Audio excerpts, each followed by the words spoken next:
জাহাঙ্গীরনগরে আজকে দিবস উপলক্ষে সমাজতান্ত্রিক ছাত্রফ্রন্ট ঢাকা নগর শাখা কর্তৃক আয়োজিত স্মরণ সভার সভাপতি, সমাজতান্ত্রিক ছাত্রফ্রন্ট কেন্দ্রীয় কমিটির সভাপতি, সাংস্কৃতিক সম্পাদক সহ নেতৃবৃন্দ এবং ঢাকা নগরের নেতৃবৃন্দ সবাইকে শুভেচ্ছা জানিয়ে শহীদ জননী জাহাঙ্গীরনগরের প্রতি শ্রদ্ধা জানিয়ে তারপর চাই। প্রত্যেকটা মানুষকে তার জীবনটা যাপন করতে হবে। আমরা যদি বলি যে আগের সময়টা ভালো ছিল আর এখনকার সময়টা খারাপ, এভাবে কোনো সময় কিন্তু আমরা সঠিকভাবে ব্যাখ্যা করতে পারি না। প্রত্যেক মানুষকে তার সময়ই লড়াই করতে হচ্ছে। এই শিক্ষাটা যদি আমরা মনে রাখি তাহলে আমরা এটাও বুঝবো যে আমাদেরকেও আমাদের সময় লড়াই করতে হবে। জাহাঙ্গীরনগর যে সময় জন্মগ্রহণ করেছিলেন সেই সময় তো এই ভারতবর্ষে কিংবা এই বাংলায় লক্ষ লক্ষ ছেলে মেয়েদের জন্মগ্রহণ করেছিল। সবাই কিন্তু জাহাঙ্গীরনগর হয়, অনেকের জীবন সেটা ওই শৈশবেই ঝরে পড়েছে। যেমন জাহাঙ্গীরনগরের ক্ষেত্রে আপনারা শুনলেন একটু আগে যেটা বলব, জন্মেছিলেন অবিভক্ত বাংলার মুর্শিদাবাদ, কিন্তু যখন বিভক্ত হয়ে গেল তখন কিন্তু তারা চলে এলেন কুড়িগ্রাম। তার শৈশবটা কেটেছে কুড়িগ্রাম, এবং সেটা এমন একটা জায়গা যেখানে ক্লাস 5 পর্যন্ত পড়ার পরে মেয়েদের আর পড়ার কোনো উপায় ছিল। একদিকে বাবা সরকারি কর্মকর্তা ছিলেন, সে কারণে একটা মহকুমা শহরে তিনি সাইকেল চালিয়েও ঘুরে বেড়াতেন, কিন্তু যখন তার বয়স 12 বছর হলো তখন তাকে বলা হলো তুমি আর সাইকেল চালাতে পারবে না, সালোয়ার কামিজ পরতে পারবে না, তোমার যখন শাড়ি পরতে হবে ঘরেই থাকতে হবে। এবং আমরা জানি যে তখন তার লেখাপড়াটা বন্ধ হয়ে গেছে, কারণ ক্লাস 6-এর পরে আর পড়ার কোনো উপায় নেই। এইরকম সময়ে আমরা তো এখন শুনছি না যে করোনায় অনেকের লেখাপড়া বন্ধ হয়েছে এবং বিশেষ করে মেয়েদের বিয়ে হয়ে যাচ্ছে। জাহাঙ্গীরনগরের সময়টা তো সেই রকমই ছিল। ক্লাস 5-এর পরে 6 উঠবার পর এই মেয়েরার ভবিষ্যৎ। কিন্তু জাহাঙ্গীরনগর সেই গতানুগতিক জীবনের দিকে তিনি যেতে চান। একদিকে তার মায়ের কাছ থেকে তিনি শিক্ষা পেয়েছেন, মা তাকে ভাবিয়ে তুলেছে তোকে তো বড় হতে হবে, আর মামা তাকে স্বপ্ন দেখিয়েছে যে তোমাকে বিজয়লক্ষ্মী পণ্ডিতের মতো হতে হবে। সেই গ্রামে প্রত্যন্ত অঞ্চলের একটা মানুষ, এখনও বাংলাদেশের বিবেচনায় কুড়িগ্রাম কত পিছিয়ে পড়া, সেখানে থেকেও কিন্তু এগিয়ে যাওয়ার স্বপ্নটা তিনি দেখছেন যে বিজয়লক্ষ্মী পণ্ডিতের মতো। ক্লাস 6 থেকে প্রায় মেট্রিক পরীক্ষা করতেন, তিনি কিন্তু স্কুলে যেতে পারেন, বাড়িতেই পড়াশোনা করেছেন। পরে তিনি তখনকার সময় যে পরীক্ষা, যেটাকে বলা হতো এন্ট্রান্স পরীক্ষা, মানে প্রবেশিকা পরীক্ষা, এখন যেটাকে আমরা এসএসসি পরীক্ষা বলি, সে প্রবেশিকা পরীক্ষা দেন। এন্ট্রান্স কথাটার মধ্যে কিন্তু একটা দারুণ জিনিস আছে। এন্ট্রান্স মানে হচ্ছে তিনি জীবনের নতুন পর্যায়ে এন্ট্রি করা, মানে নতুন পর্যায়ে পদক্ষেপ নেওয়া। এই জন্য ওই পরীক্ষাটাকে বলা হতো প্রবেশিকা, মানে জীবনের এবং শিক্ষার নতুন পথে প্রবেশ করছে, যেটাকে এখন নাম দিয়েছে তারা সেকেন্ডারি স্কুল সার্টিফিকেট বা এসএসসি।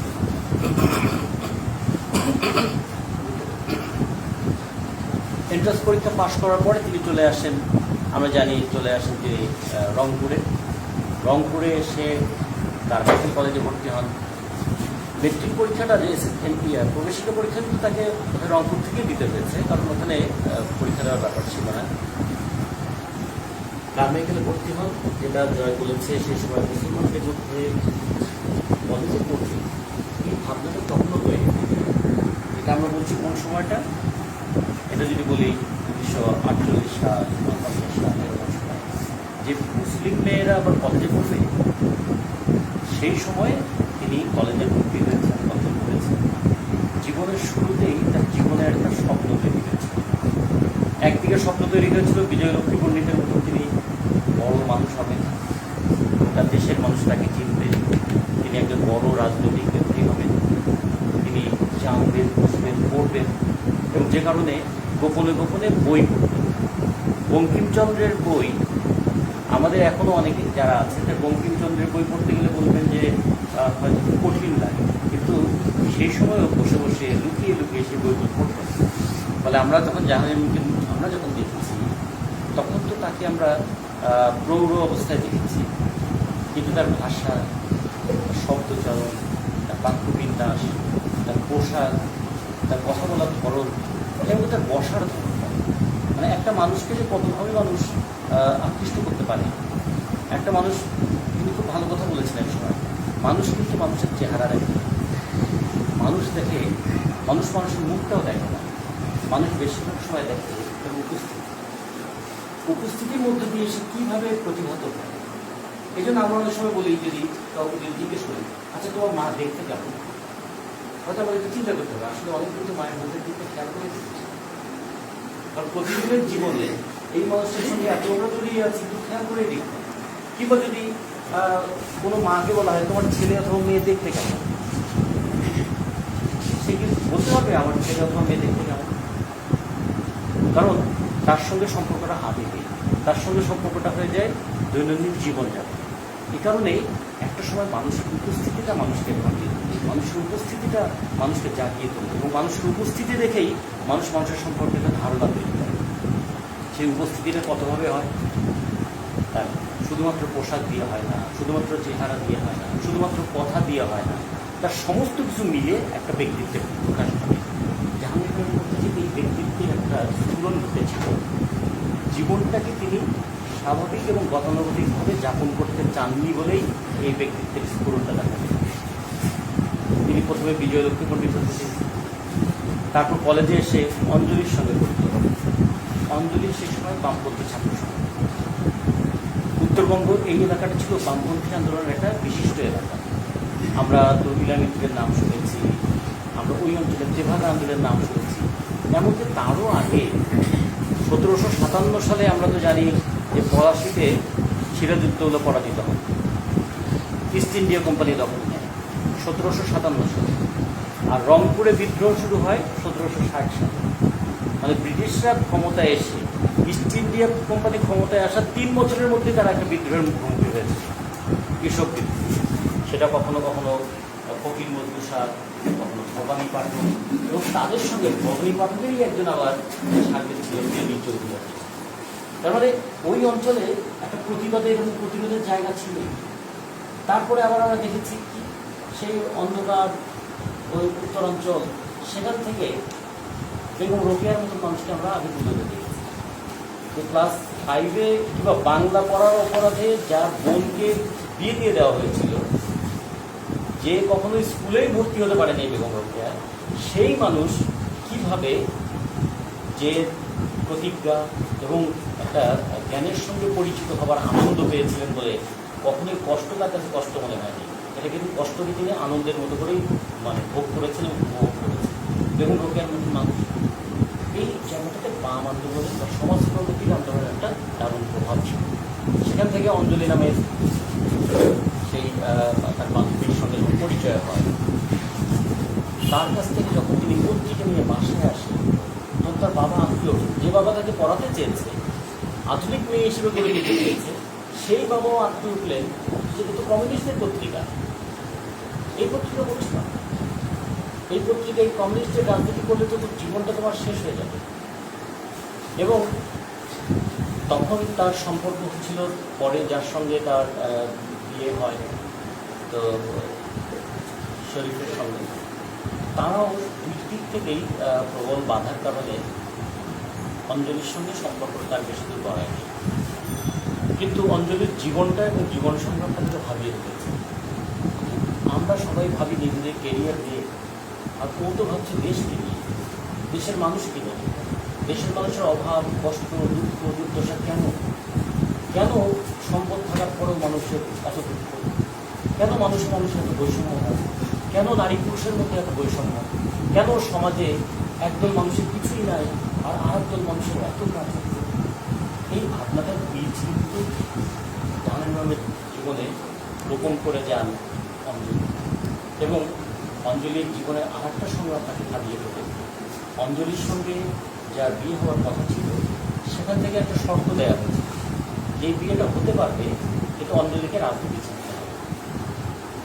অঞ্জলি বলেছিল যে না, মানুষের প্রতি দায়িত্বটা ছিল, আমি আমার নিজের জীবনে যেতে পারি না, ফলে সেই বিয়েটা ভেঙে যায়। এবং জাহাঙ্গীর ইমাম তখন নিজেকে বলে যে আমি আমার ভবিষ্যৎ জীবনের আশায় আমি আমার রাজনীতিটা ছেড়ে দিলাম, আর অঞ্জলি মানুষের প্রতি দায়িত্বের প্রয়োজনে নিজের বিয়েটাকে দিল। ফলে সারাটা জীবন জাহাঙ্গীর কিন্তু এই ভাবনাটা তার মধ্যে ছিল। জাহাঙ্গীর কখনো প্রকাশ্যে তিনি বামপন্থী রাজনীতি করেন, কিন্তু জীবনের শুরুতে মানুষের প্রতি দায়িত্ব পালন করতে হবে, মানুষকে ভালোবাসতে হবে, অন্যায়ের প্রতিবাদ করতে হবে, এবং মানুষ যদি অন্যায়ের সঙ্গে আপোষ করে তাহলে সে আর মানুষ থাকে না, এই বোধটা তার মধ্যে প্রকৃত হয়েছে।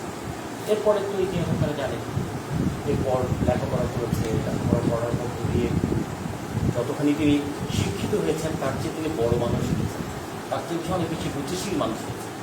ওই যে শৈশবে কুড়িগ্রামে সাইকেল চালাতে, লালমনিরহাটে সাইকেল চালাতে, সেই মানুষটাই কিন্তু 1960-এর দশকে ঢাকা শহরে গাড়ি চালায়। ঢাকা শহরে যখন গাড়ি চালায় এইরকম নারীর সংখ্যা খুবই কম। একদম পাকিস্তানি পাঞ্জাবি কিছু উচ্চপদস্থ সামরিক কর্মকর্তার স্ত্রী ছাড়া, হয়তো বড় কোনো ব্যবসায়ীর স্ত্রী ছাড়া, তার বাইরে কারোর পক্ষে এরকম সম্ভব ছিল না। তার মানে সমাজের কোথাও তিনি এই জিনিসটা স্থায়ী হতে দেননি, এই চিন্তাটা যে মেয়ে বলে তুমি কিছু করতে পারবে না। সেটা সাইকেল চালানো হোক, সেটা গাড়ি চালানো হোক, সেটা পড়াশোনা করা হোক, এমনকি জীবনের অন্য যে কোনো কাজ।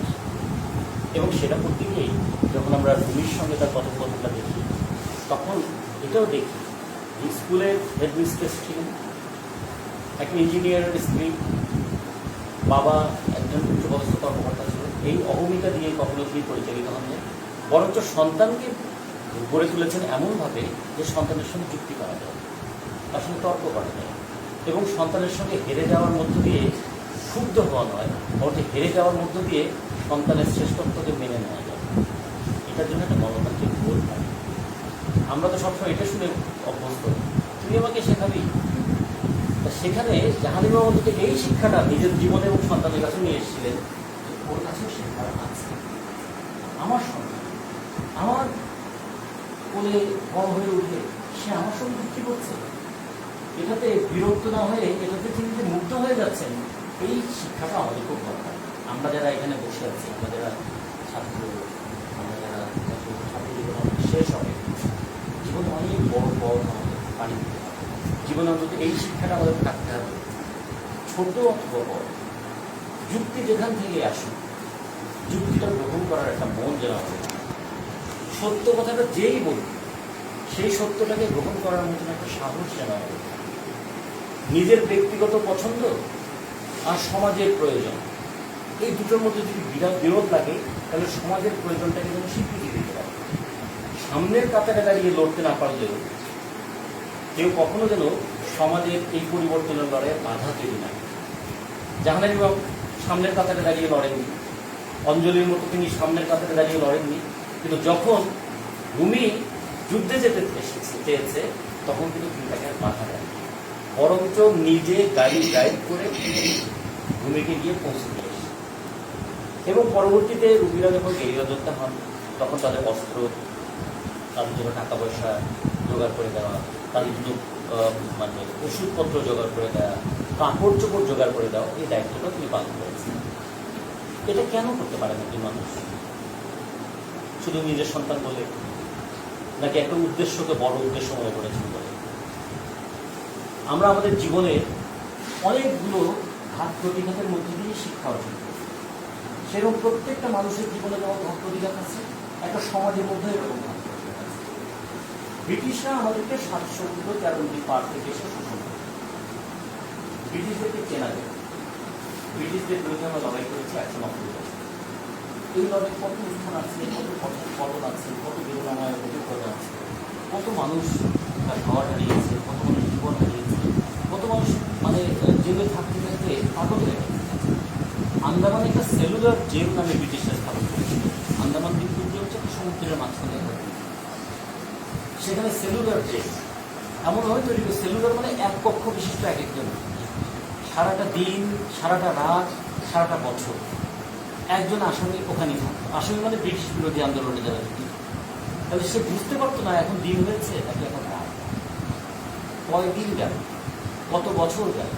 এরকম থাকতে থাকতে ওখান থেকে যখন তাকে ছেড়ে দেওয়া হতো তখন সে সুস্থ স্বাভাবিক জীবনে ফিরে আসতে পারত। কিন্তু তার মধ্যেও কিছু মানুষ আমরা দেখেছিলাম আন্দামানের সেলুলার দ্বীপে থেকেও প্রতি মুহূর্তে সে প্রতিজ্ঞা করেছে এবং প্রহর গুনেছে যে আবার ছাড়া পাবো এবং আবার লড়াইয়ে যুক্ত হবে। এই যে হার না মানার যে আমাকে তুমি হারিয়ে দিতে চেয়েছো বলেই আমি হেরে যাবো, আমাকে মারতে চেয়েছো বলেই আমি আত্মসমর্পণ করবো, আত্মসমর্পণের অস্বীকৃতি, এই বোধটা আমাদের ব্রিটিশ বিরোধী আন্দোলনে বারবার এই সংগ্রামী মানুষরা জাগিয়ে দিয়েছে যে আত্মসমর্পণ করবো না, আত্মমর্যাদা নিয়ে দাঁড়াবো। এই একটা জাতি বড় হয়ে ওঠে কিন্তু তার আত্মমর্যাদা বোধ যেমন ব্রিটিশ বিরোধী আন্দোলনে আমরা দেখেছিলাম, সেখান থেকে কত বড় বড় মানুষের নাম আমরা শুনেছি। ঠিক তেমনি ব্রিটিশদের কাহিনীতে পাকিস্তান ধর্মের ভিত্তিতে একটা দেশ হয়ে গেল। আসলে ধর্মটা কি? ধর্ম মানুষকে কি দেয়? ধর্মের কাছ থেকে মানুষ কি পাবে? ধর্মের কাছ থেকে মানুষ মূল্যবোধ পাবে না? ধর্মের কাছ থেকে মানুষ কি একটা মানুষের প্রতি ভালোবাসা পাবে না? ধর্মের কাছ থেকে মানুষ কি অন্যের প্রতি দায়িত্ব, কর্তব্য, এই সমস্ত যে ভালো ভালো গুণ, সেগুলো ধর্মের কাছ থেকে মানুষ শিখবে না? যদি না শিখে তাহলে সেই ধর্ম মানুষকে কি এগিয়ে দিতে পারবে? যে ধর্ম প্রতি মুহূর্তে মানুষকে শেখায় ও ছোট, ও নিকৃষ্ট, আমি উৎকৃষ্ট, সেই ধর্ম তো মানুষকে বিচ্ছিন্ন করা যায় মানুষের কাছে, যেটা আমরা পাকিস্তানের মধ্যে দেখি। এই ধর্মের সবাই মুসলমানদের দেশ, কিন্তু মুসলমানদের দেশ সবার দেশ হলো না। ধনী মুসলমান আর গরিব মুসলমানের মধ্যে আকাশ পাতাল পার্থক্য। মালিক মুসলমান এবং শ্রমিক মুসলমানের মধ্যে কোনো মিল হচ্ছে না। জমিদার মুসলমানের সঙ্গে প্রজা মুসলমানের কোনো সংযোগ, আর নারী মুসলমান আর পুরুষ মুসলমান এক হতে পারছে। এগুলো তখন কিন্তু ভাবিয়ে দিয়েছে। ধর্মটা মানুষকে একত্রীভূত করতে, এক জায়গায় দাঁড় করাবে। ধর্মের কারণে মানুষকে আলাদা হয়ে যেতে পারে। হিন্দু মুসলমানের এই যে বিভেদ, কেন ধর্মের বিভেদ, কেন নারী পুরুষের বিভেদ, কেন অঞ্চলে অঞ্চলের বিভেদ, এগুলো নিয়ে যখন মানুষ ভাবতে শুরু করেছে, তখন মানুষ ভেবেছে যে মানুষকে ঐক্যবদ্ধ করবার জন্য বিশ্বাসের চাইতেও বেশি প্রয়োজন যুক্ত। যেমন এখন যদি আমাদের কারো প্রয়োজন হয় যে তার ও নেগেটিভ রক্ত লাগবে, তখন কি আমরা বলবো ও নেগেটিভ মুসলিম রক্ত লাগবে এবং ও নেগেটিভ হিন্দু রক্ত লাগবে? কিংবা যখন বলছি করোনা হলে আপনার তো ডিম হবে, আর ডিমের মধ্যে প্রোটিন আছে, প্রোটিন সেল যেগুলো ভেঙে যায় সেগুলোকে পুনর্গঠনের সহযোগিতা করে, তখন কি বলে যেটা হালাল উপায়ে পাড়া মুরগির ডিম পারে। মুরগিকে হালালভাবে ডিম পারলো না হারামভাবে ডিম পারলো কীভাবে বুঝতে পারবে? কিংবা যদি বলা হয় যে দুধ খুব ভালো জিনিস, দুধ খাবে, তখন কি একবারও চিন্তা করি এটা হিন্দুর বাড়ির গরুর দুধ বা মুসলমানের বাড়ির গরু, দেখে চিন্তা করি নাকি দুধের পুষ্টিমান কীভাবে নির্ধারিত হবে? তাহলে আমার জীবন যেমন প্রতিদিন কিন্তু পরিচালিত হচ্ছে যুক্তি দ্বারা, কিন্তু মানুষও বিভক্ত করে তৈরি করে রেখেছি আমরা কি দিয়ে? করোনার সময় যেটা আবার আমরা দেখলাম যে মুসলমানদের করোনা হবে না, করোনা হচ্ছে অন্য ধর্মের মানুষের জন্য একটা শাস্তি। কারণ প্রথমে বলা হয়েছিল এটা যেহেতু চীন থেকে এসছে, তারপরে তো দেখলাম করোনা আসলে কাউকে তো ছাড়ে না। তখন বোঝা গেল যে করোনা আসলে কোনো ধর্ম হতে পারে না। করোনা সবাইকে আক্রমণ করে, কিন্তু যাদের টাকা পয়সা আছে তারা খুব দ্রুত সেভ হয়ে যায়, গরিবদের আর কোনো উপায় থাকে যে কালকে থেকে পরশুদিন থেকে আবার কড়া লকডাউন হবে। যাদের ঘরে খাবার আছে তারা লকডাউনে নিশ্চিন্তে থাকতে পারবে, কিন্তু যে মানুষটা রিক্সা না চালালে সংসার চলবে না, সে কী করবে এই লকডাউন? বলে করোনার ভয় করলে তার চলবে। বলে করোনা হোক অথবা সমাজের যে কোনো পরিস্থিতি, মানুষকে মানুষ হিসেবে না দেখে ধর্ম হিসেবে দেখতে গেলে কি হয়? ভারতে তার একটা বড় প্রমাণ দেখলাম আমরা, যে যেহেতু গৌমূত্র পান করলে করোনা হবে না, এই কথা যিনি বলেছেন তিনি করোনায় আক্রান্ত হয়ে তাকে হাসপাতালে যেতে হয়েছে। অথবা কেউ কেউ এমন যে গোবর গায়ে মেখে বসে থাকলে আর করোনা ধরবে না, গোবরের মধ্যে এমন একটা অ্যান্টিসেপ্টিক গুণ আছে, তারপরে দেখা গেল যে গোবর মারতে গিয়ে তারা ব্লাড ফাঙ্গাসাইড থাকে। তাহলে প্রতিনিয়ত মানুষ কিন্তু ধাক্কা খেয়ে খেয়ে শিখছে যে যুক্তির কাছে আমাদের আসবে। বিশ্বাস একটা শক্তি, কিন্তু যুক্তি তার চেয়েও অনেক বেশি কার্যকর শক্তি। পাকিস্তান আমাদেরকে ভালো করে যে কারণে তখন এই প্রশ্নটা বারবার এসেছিল যে ধর্মের ভিত্তিতেও পৃথিবীর কোথাও দেশ নেই, একই ধর্মের লোক পৃথিবীর অনেক দেশে আছে, মুসলমান দেশে আইসল্যান্ডেও আছে, এবার তারা সমস্যা করেছে, আইসল্যান্ডে 23 ঘন্টায় দিন। তাহলে ওখানে রোজাটা কখন করবে, সেহরি কখন করবে, আর ইফতারটা কখন করবে? দিনে মাত্র হচ্ছে 1 ঘন্টা অন্ধকার থাকে, বাকি সব সময় আলো। এখন বলা আছে যে যতক্ষণ অন্ধকার না হচ্ছে ততক্ষণ তুমি রোজা ভাঙতে পারবে না। তাহলে ওখানে কি হবে? পরে ওখানে বসে ওরা ঠিক করলো যে যে দেশ থেকে এসেছে সেই দেশের নিয়ম অনুযায়ী ইফতার করবে। তাহলে যে বাংলাদেশ থেকে গেছে বাংলাদেশের সময় করবে, যে মিশর থেকে গেছে মিশর। তার মানে দেখুন ওখানে কিন্তু যুক্তি করে তাকে একটা পথ বের করতে হবে। কিংবা যদি কেউ নরওয়েতে থাকে, অরোরা এলিয়েন্স করে, রাত 3টার সময় হঠাৎ করে সূর্য ওঠে। কিন্তু এখন যদি কেউ ইংল্যান্ডে থাকে তাহলে দেখবে যে এখন কয়টা, এখন বলছে এখন রাত 9টা, কিন্তু বাইরে তখন সূর্য, মানে অন্ধকার হবে রাত 10টার সময়। এদিকে ঘড়িতে বলছে রাত 10টা, কিন্তু বাস্তবে বাইরে তখন আলো। তাহলে এই যে তাহলে যুক্তি করে তখন মানুষকে বুঝতে হবে যে পৃথিবী কেমন করে সূর্যের চারদিকে ঘোরে, পৃথিবী সূর্যের চারদিকে ঘোরে, এখান থেকে হয় বছর, আর পৃথিবী নিজের অক্ষের উপরে ঘোরে, এই জন্য হয় দিন এবং রাত। এবং এইটা কিভাবে পাল্টে যায়, এবং এইটাকে পাল্টে যাওয়ার এই জ্ঞানটা যতদিন আসে নাই মানুষ, ততদিন মানুষ এক ধরনের জীবনযাপন করেছে। এখন যখন আসছে তখন আবার মানুষকে আরেক ধরনের জীবনযাপন, যে মানুষ এই যুক্তিটাকে মানবে নাকি মানবে না। এই প্রশ্নটা কিন্তু সাহিত্যের ক্ষেত্রে, বিজ্ঞানের ক্ষেত্রে, সমাজের ক্ষেত্রে বারবার এসেছে। বিজ্ঞানের ক্ষেত্রেও বিজ্ঞানী হয়েও সবাই যুক্তি মানে। সাহিত্যের ক্ষেত্রে সাহিত্য মানুষের কি, তারপরও সবাই যুক্তি মানে। সমাজের ক্ষেত্রে সমাজটা মানুষের, তারপর সবাই যুক্তি মানে। এই যুক্তি মানে না বলেই মানুষের সঙ্গে যুক্তি করা যায়। তখন সেটা অন্ধবিশ্বাস এসে বাধা দেয়, তখন গায়ের জোর এসে বাধা দেয়, কখনো কখনো পুরো দীর্ঘদিন ধরে যে আচরণ আমি করে আসছি সেই আচরণটাই আমাকে বাধা দেয়, যে এটাই নিয়ম। জাহাঙ্গীর নামের জীবনটাকে আমরা দেখি যে তিনি কিন্তু এই অনেক দিন ধরে যে জিনিস চলে আসছে সেটাকে নিয়ম বলে মেনে নেন।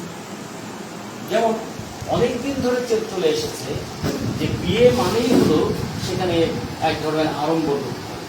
জাহাঙ্গীর বিয়ের কার্ড তিনি নিজের নামেই দিয়েছেন। তাহলে বিয়ে তো শুধু ছেলেরা মেয়েকে করে না, মেয়েরাও তো ছেলেকে করে। তাহলে বিয়ে হচ্ছে দুইজন মানুষের যদি সম্পর্ক হয়, তো দুইজন মানুষের কি অধিকারের জায়গাটা থাকবে না, দুইজন মানুষের মর্যাদার জায়গায় কি থাকবে? এই কথাটা বলা এখনো কত কঠিন, কিন্তু তখন জাহাঙ্গীর আমাদের এবং সাদা ফুল রজনীগন্ধার স্ত্রী নিয়ে সাদা পোশাক পরে তার বিয়ে। এটা একটা ময়মনসিংহ শহরে, তখন ময়মনসিংহের মানে বিদ্যাময়ী স্কুলে সেখানকার শিক্ষক এটা সারা পড়েছিল যে, এবং আমরাও যখন আমাদের জীবনকে দেখেছি যেটা বললাম যে সিম্পলিসিটির একটা সৌন্দর্য আছে, স্বাভাবিকতার সৌন্দর্য, আর কৃত্রিমতার হচ্ছে জৌলুস। কৃত্রিমতা অনেক সময় চোখ ধাঁধিয়ে দেয়, কিন্তু স্বাভাবিকতা মানুষের আকৃষ্ট করে। এই স্বাভাবিকতার সৌন্দর্য আমরা একটু তার সেটা আচরণে, সেটা কথায়, সেটা জীবনযাপন। এই স্বাভাবিকতাটা বারবার আমাদের খর্ব হয়ে যায় যখন মানুষের উপর মানুষের শোষণ চলবে। মানুষের উপর মানুষের শোষণ চললে স্বাভাবিকতা কীরকম খর্ব হয়ে যায়? যখন কেউ মনে করে যে আমাকে জীবিকার জন্য কারোর কাছে দাসত্ব করতে হবে, তখন সে আর স্বাভাবিক থাকতে পারে। কীভাবে তার মন জুগিয়ে চলবে এইটা করতে গিয়ে মানুষ কিন্তু নিজেও অস্বাভাবিক হয়। যে কারণে আমরা দেখেছি যুগ যুগ ধরে কি হয়েছে, একদিকে মেয়েদেরকে দমিয়ে রাখা হয়েছে, মেয়েরাই দমিত সমাজের মধ্যে কিভাবে টিকে থাকবে তার জন্য বিভিন্ন রকম কায়দা কানুন করে টিকে থাকার চেষ্টা করেছে। এর জন্য আবার মেয়েদেরকে দোষ দিয়েছি আমরা, মেয়েরাও ছলনা। প্রথমে তাকে এমন পরিস্থিতির মধ্যে ফেলা হয়েছে শত শত বছর ধরে, এভাবে তাকে চলবে, আর তারপরে সেটাই তার জন্য দোষ হয়ে যায়। এগুলো জাহাঙ্গীর তার আমরা যদি জাহাঙ্গীর ব্যাখ্যাগুলো করি, তিনি দেখিয়েছেন কীভাবে ইউরোপের একটা সমাজে দেখিয়েছেন কীভাবে জীবনে প্রতারণার শিকার হয় নারী, আবার বাংলা এই অঞ্চলে দেখিয়েছেন কীভাবে প্রলুব্ধ হয়েও প্রতারিত। আমি প্রসঙ্গটাকে জায়গায় আনতে চাই। জাহাঙ্গীরের জীবনটাকে আমরা যদি দেখতে চাই তাহলে দেখব, প্রথমত হচ্ছে যা চলে আসছে সেটাকেই সবসময় মেনে চলতে হবে, এইটা তিনি কখনো বলেনও নেই, করেনও নেই। যা যুক্তিসঙ্গত, যা ন্যায়সঙ্গত, যা ঠিক, সেটা যদি প্রতিকূলতাও আসে সেটা তিনি পালন করবার চেষ্টা করেছেন। 2, একা বলে অনেক কাজ করতে পারবো না, এটা যেমন তিনি মেনে নিয়েছেন। আবার একা বলে কোনো কাজই করবো না, সেটাকে তিনি কখনো মেনে নেন। এই জন্য উনি জীবন নিয়ে যখন লিখলেন ছোটদের জন্য, কিংবা যখন 71-এর দিনগুলি তিনি লিখছেন, তখন এই লেখার মধ্যে দিয়ে তিনি একটা বৈজ্ঞানিকভাবে একটা জিনিস ফুটিয়ে তোলার চেষ্টা করেছেন।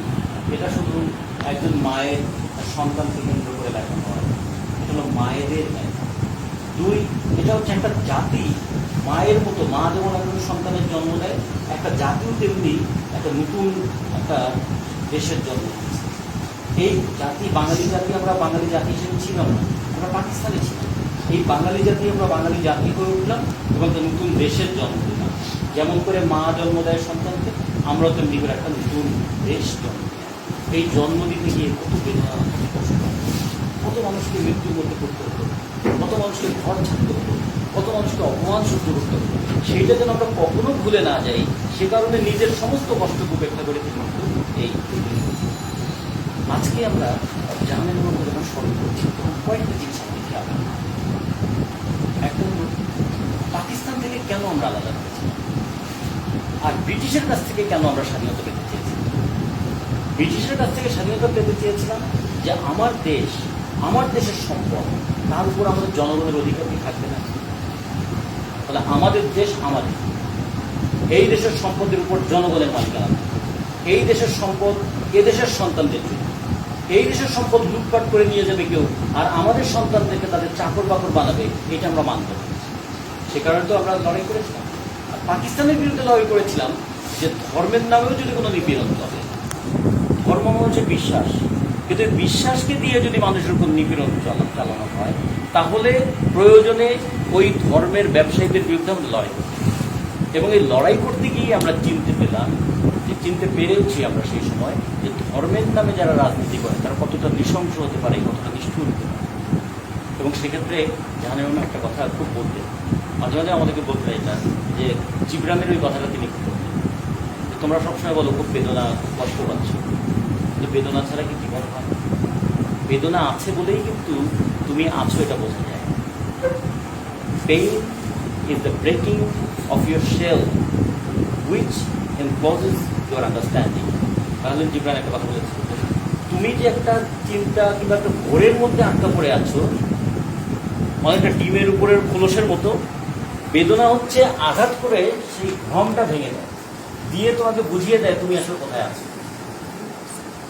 আমরা অনেক সময় বলি না, তোমাকে বিশ্বাস করে আমি এত ভুল করলাম, তার মানে এটা একটা বিভ্রম, কিংবা এই কাজটা করতে গিয়ে এভাবে ধরা খেয়ে গেলাম, কিংবা লটারির টিকিট কাটতে গিয়ে কিভাবে বিপদে পড়ে গেলাম, কিংবা আওয়ামী লীগকে ভোট দিয়ে এই কাজটা করলাম। কারণ আওয়ামী লীগ সম্পর্কে আমার একটা মিসআন্ডারস্ট্যান্ডিং ছিল, ওটা দ্বারা আমি পরিচালিত হয়েছি। আমি যুক্তিটা বুঝে নেই, বরঞ্চ বেদনা একটা ধাক্কা দিয়ে বুঝে গেল যে আওয়ামী লীগ কীরকম বড় লোক। ভোট নেয় গরিব মানুষের আর স্বার্থ দেখে বড় লোক। বিএনপি কীরকম বড় লোকের দল, ভোট নেয় গরিব মানুষের আর স্বার্থ দেখে ধনীদের। আর জামাতে ইসলাম কীরকম বড় লোকের দল, সাধারণ মানুষের সন্তানদেরকে ধর্মের নামে সে জিহাদ করতে পাঠায়, আর নিজেদের ছেলে মেয়েদেরকে সব ইউরোপ আমেরিকাতে আধুনিক শিক্ষা স্বীকৃতি করে নিয়ে আসে। ফলে এই যে ধাক্কা খেয়ে তো আমরা বুঝতে পারি যে আমরা এই যে লক্ষ লক্ষ মানুষ এই সমস্ত দলগুলো করছে, এক একটা সময় কিন্তু তারা জীবনের বেদনা থেকেও বুঝতে পারে যে তারা কোন চিন্তা এবং কোন ভ্রম দ্বারা আচ্ছন্ন হয়েছে। এই জন্য বেদনা সবসময় খারাপ জিনিস নয়। আমি রাস্তায় চলতে গিয়ে হোঁচট খেয়ে পায়ে ব্যথা পেলাম, ব্যথাটা আমার কাছে প্রধান, কিন্তু আমার কাছে প্রধান হওয়া উচিত রাস্তায় যে ইটটা উঁচু হয়েছিল সেটা আমি দেখলাম না কেন। তার মানে এই বেদনা কিন্তু আমাকে অন্তত সতর্ক করে তুললো যে রাস্তায় চলার সময় এরকম খেয়াল করে তুলো, তাহলে আবার হোঁচট খাবে। ফলে বেদনা সবসময় খারাপ নয়, বেদনা অনেক সময় আমাদেরকে শিক্ষাও দেয়। জাহাঙ্গীর ম্যাম এই কথাটা খুব বেশি করে বলতেন যে আমরা কীভাবে আচ্ছন্ন হয়ে আছি, এই আচ্ছন্নতা এবং ঘোরটা আমাদের কাটাতে হবে। আমাদেরকে বুঝতে হবে যে সত্যটা কী, সঠিক জিনিসটা কী। এবং মা বলতে আসলে আমরা কী বুঝি? প্রত্যেকটা প্রাণী তো সন্তান কোনো না কোনোভাবে লালন পালন করে। কিছু প্রাণী আছে যারা ডিম ফুটিয়ে বাচ্চা দেয়, আর কিছু কিছু প্রাণী আছে তাদের দেহের অভ্যন্তরে বাচ্চাটা বড় হয়ে তাদের পোষণ করে। যেমন আমরা সাপ থেকে শুরু করে মুরগি পর্যন্ত, পাখিরা সবাই ডিমটা পারে, ডিমটাকে ফুটিয়ে বাচ্চা দেয়। আর ম্যামাল যারা বলি তারা সবগুলো হচ্ছে চতুষ্পদী, এবং যারা এই স্তন্যপায়ী তারা হচ্ছে তাদের পেটের মধ্যেই সন্তানটা বড় হয়, তারপর সেটা প্রসব করে। এইভাবে প্রাণী জগৎকে আমরা দুই ভাগে ভাগ করি। প্রত্যেকেরই তো তার সন্তানের প্রতি এক ধরনের আকর্ষণ আছে, এক ধরনের সুরক্ষার ব্যবস্থা। এই জন্য একটা মুরগির বাচ্চাকে ধরতে গেলেও মুরগি কিন্তু পোষ করে ধরতে আসে। একটা সাপের বাচ্চা, সেটাকে ধরতে গেলে মা সাপ কিন্তু এসে আক্রমণ করতে চায়। একটা গরুর বাচ্চা, তাকে ধরতে গেলেও গরু কিন্তু এসে রুখে দাঁড়ায়। তার মানে প্রাণী জগতের স্বাভাবিক বৈশিষ্ট্য হচ্ছে তার সন্তানকে সে রক্ষা করতে চায়। মানুষের মতো ব্যাখ্যা করে স্কুল কলেজ বিশ্ববিদ্যালয়ে পাঠায় না, কিন্তু সে তার মতো করে আবার শেখায় যে কীভাবে তাকে টিকে থাকতে হবে, কীভাবে শিকার ধরতে হবে, কীভাবে আত্মরক্ষা করতে হবে। ফলে সন্তান প্রত্যেক প্রাণীরই হচ্ছে তার ভবিষ্যৎ প্রজন্মের রক্ষা করে। কিন্তু মানুষের সন্তান কি শুধুমাত্র নিজের সন্তান হবে? তাহলে একজন শিক্ষক যখন এক ক্লাসে 50 জন ছাত্রছাত্রীকে পড়ায়, তারা তো কেউ তার সন্তান নয়। তাদেরকে যে কত গভীর আবেগ দিয়ে সে পড়াচ্ছে, যুক্তি দিয়ে পড়াচ্ছে। একজন ডাক্তার যখন রুগীর ট্রিটমেন্ট করেন, তখন সেই রুগী তো তার নিজের সন্তানও নয়, নিজের মাও নয়, তারপরে তো তাকে ঝুঁকি নিয়ে করোনার সময় ট্রিটমেন্ট করছে। তাহলে মানুষ মানুষ হয়ে ওঠে শুধুমাত্র নিজের সন্তানের কথা না ভেবে। মানুষ মানুষ হয়ে ওঠে অসংখ্য মানুষের প্রতি দায়িত্ব পালন করলেই সে তখন মানুষ হয়ে ওঠে। তাহলে তো মুরগির সঙ্গে আর পার্থক্য, তাহলে আর গরুর সঙ্গে মানুষের পার্থক্য। তাহলে মানুষ মানুষ হয়ে উঠেছে মাতৃত্ব এবং পিতৃত্ব এই ধরনের দুটো গুণকে অর্জন করে। মা হওয়াটা অথবা পিতা হওয়াটা এটা প্রাণী জগতের সাধারণ বৈশিষ্ট্য, কিন্তু মাতৃত্ব যখন গুণ, সেটা কিভাবে হয়? জাহান ইমাম কিন্তু তার জীবন দিয়ে এটা দিয়েছেন। রুমি এবং রুমির যত বন্ধু বান্ধব, তারা সবাই যে অবলীলাক্রমে জাহান ইমামকে মা বলে ডাকতে পারতেন, আম্মা বলে ডাকতে পারতেন।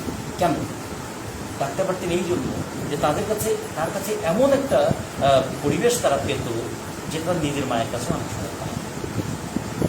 ফলে এই গুণটা জাহান ইমাম অর্জন করলেন কোথা থেকে?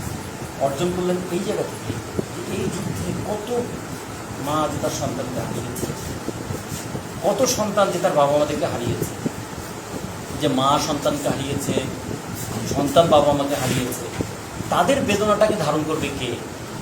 আজকে তো আমরা সবাই বলছি বাংলাদেশ স্বাধীন, কিন্তু এই বাংলাদেশটাকে স্বাধীন করার জন্য কত মানুষকে জীবন দিতে হয়েছে। এই বোধটা কি আমাদের মধ্যে তৈরি হবে না? জাহান ইমাম এই কথা বলছে, এই বোধটাও আমাদের মধ্যে তৈরি হবে। যে কারণে তিনি একটা কথা বলতেন যে আমার রুমির মতো শত শহীদের রক্ত মিশে আছে যে দেশের মাটিতে, সেই মাটি মারিয়ে খুনিরা উল্লাস করবে আর আমি মা হয়ে সেটা সহ্য করতে। তখন কিন্তু তিনি প্রৌঢ়, বয়সের ভারে আগের মতো হাঁটতে পারেন না, ক্যান্সারে তিনি আক্রান্ত হয়েছেন, কিন্তু সংগ্রামের পথ ছাড়েন।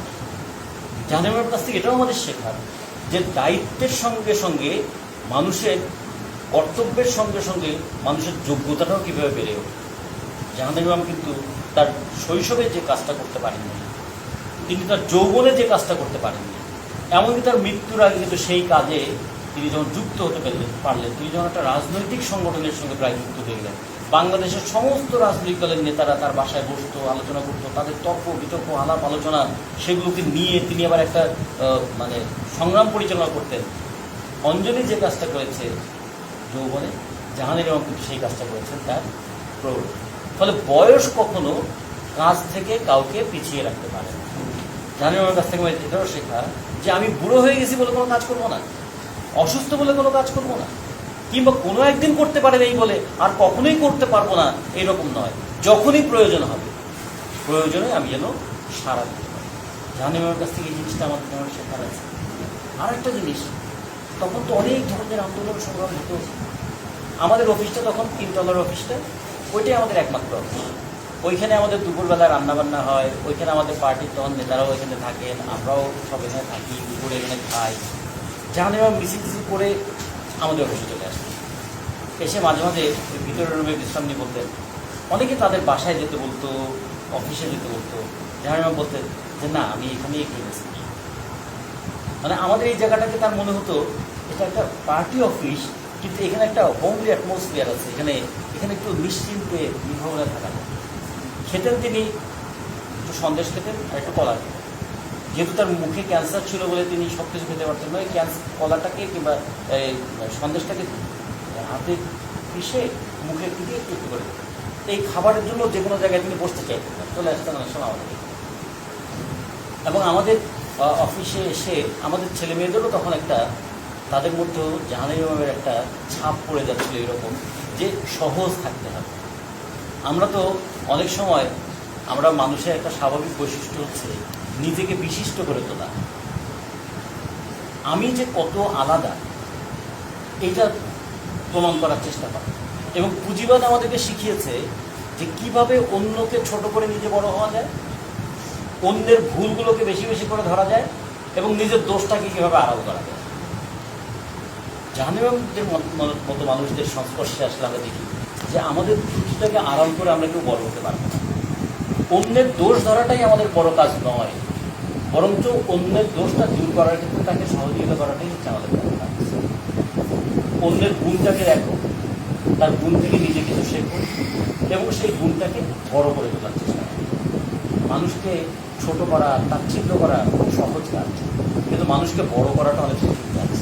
মানুষকে বড় করার এই দায়িত্বটা পালন করে শিক্ষক হিসেবে তিনি যেমন তার ছাত্রছাত্রীদের মধ্যে এই বোধটা তৈরি করার চেষ্টা করেছেন। যখন তিনি ঘাতক দালাল নির্মূল কমিটি নেত্রী হয়েছেন তখনও তিনি এই বোধ তৈরি করার চেষ্টা করেছেন। কখনো কখনো আমরা দিনের পর দিন, রাতের পর রাত বিতর্ক করেছি। যখন তার সামনে বিতর্ক হতো তিনি আবার এমনভাবে সেই বিতর্কটা সমাধান করার চেষ্টা করতেন, তার সবাই আমরা বুঝতাম যে শেষ পর্যন্ত ঠিক আছে আপনি যেটা বলবেন আমরা একটা মেনে নেব। তার মানে এই যে তার কাছে গিয়ে মেনে নেওয়ার মানসিকতাটা কেন তৈরি হতো। পরে আমি অনেক ভেবেছি আমরা যে আমরা তো অনেক সময় উত্তেজনায় নিজেদেরকে বড় করবার জন্য চেষ্টা করতে গিয়ে অন্যদেরকে ছোট করে একটা তর্কের পরিবেশ তৈরি করে ফেলি। যে যুক্তিটা সহজে গ্রহণ করা যায় সে যুক্তিটা গ্রহণ করতে চাই না, কারণ তোমার কথা শুনলে আমি যেরকম ছোট হয়ে যাই, তোমার কথাটা মেনে নিলে যেটা আমার গুরুত্বটা কমে যায়। এই জন্য আমরা মানতে চাই না, নিজের কথাটাকে জোর করে চাপিয়ে দিতে চাই। এইটার কারণে অনেক সময় দেখা যায় একটা সহজ জিনিস সহজে সমাধান করা যায় না।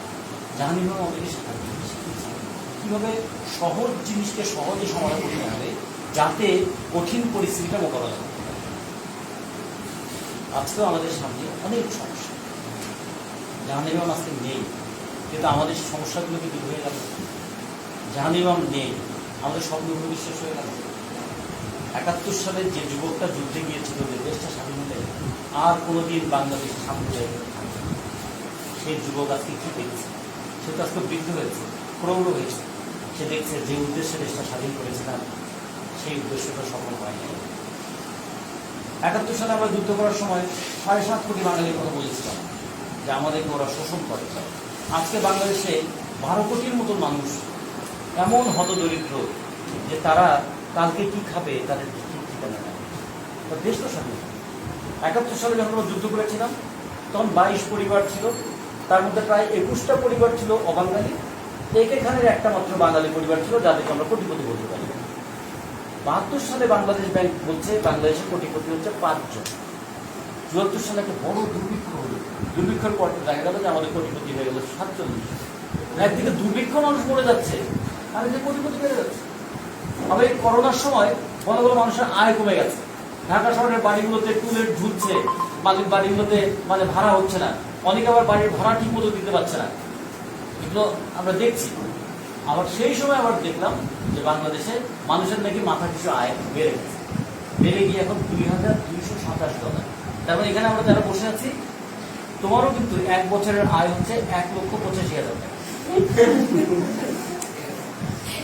তাহলে প্রত্যেকেরই আয় আমাদের বছরে হচ্ছে ১,৮৫,০০০ টাকা, অথচ আয় আমাদের মাথায় আছে কিন্তু পকেটে টাকা নেই। এগুলো হলো কেন?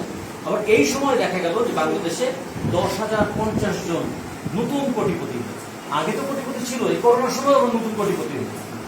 এবং এই কোটিপতিদের মধ্যে কিছু কিছু কোটিপতি যাদের এত টাকা আর কোথাও রাখার জায়গা।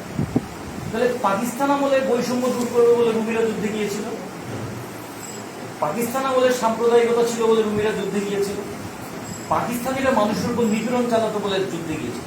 আজকে যে মানুষের উপর শোষণ চলছে, আজকে একটা মেয়ে শুধু মেয়ে বলে রাস্তায় হাঁটতে পারে না, আজকে শুধু একটা মেয়ে মেয়ে বলে রাত 9টার সময় বাইরে চলার কথাটা কত কম।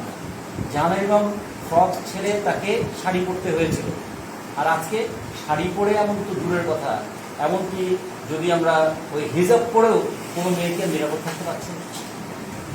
তাহলে আমাদের এই সময় আমাদের লড়াইটা, তার সময়ে তারা যে লড়াইটা করেছিলেন, রুমির সময় রুমি যে লড়াইটা করেছিল, জাহানারা ইমামের সময় জাহানারা ইমাম যে লড়াইটা করেছিলেন, সেখান থেকে আমরা কি শিখব? তাহলে আমাদের সময় আমাদের লড়াইটা করা দরকার।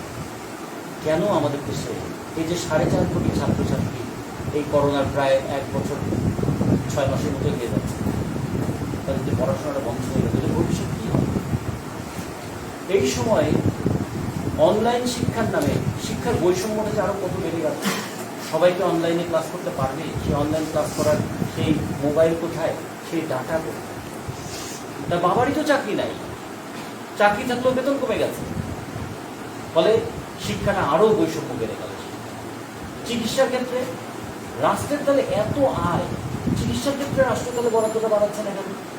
বাড়ালেও সেটা আবার দুর্নীতি করে একদম মানুষ শেষ করে দিচ্ছে না। তাই রুমিরা যে শোষণমুক্ত বাংলাদেশ তৈরি করবে বলে যুদ্ধে গিয়েছিল, আজকে যদি এখানে যারা বসে আছে তারা যদি রুমি বয়সী হয়, তাদের সামনে তাদের লড়াই করতে পারবে। জাহানারা ইমাম তো এটা বলেছে, আমি আমার কাজ করেছি, আপনারা আপনাদের কাজ করবেন। এই দেশটাকে আমি শেষ পর্যন্ত জনগণের হাতেই রেখে দিলাম। মানে দেশটা শেষ পর্যন্ত আমাদের জনগণকেই রক্ষা করতে হবে। তাহলে জাহানারা ইমামের কাছ থেকে সেই শিক্ষাটাও আমাদের নিয়ে যাবে। জীবনের যখন সেটা কৈশোরে হোক, যৌবনে হোক, প্রৌঢ়ত্বে হোক, এমনকি মৃত্যুর আগেও হোক, যখন যে কর্তব্য আমাদের সামনে এসে হাজির হবে, আমরা যেন সেই কর্তব্যটা পালন করার চেষ্টা করি। 2, কোনো কারণে মানুষের কোনো ভেদাভেদ যেন না আসে। হিন্দু, মুসলমান, বৌদ্ধ, খ্রিস্টানের কোনো ভেদাভেদ যেন না আসে। কোনো কারণে নারী পুরুষের ভেদাভেদটা যেন না আসে।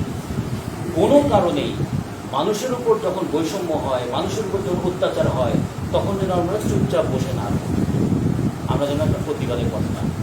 তাহলে জাহানারা ইমামের আজকে 27তম মৃত্যুবার্ষিকীতে আমরা শুধুমাত্র জাহানারা ইমামকে শ্রদ্ধা জানিয়ে আমাদের দায়িত্বটা শেষ করতে পারি, নিজেদের কর্তব্য পালনটা আমাদের করতে হবে।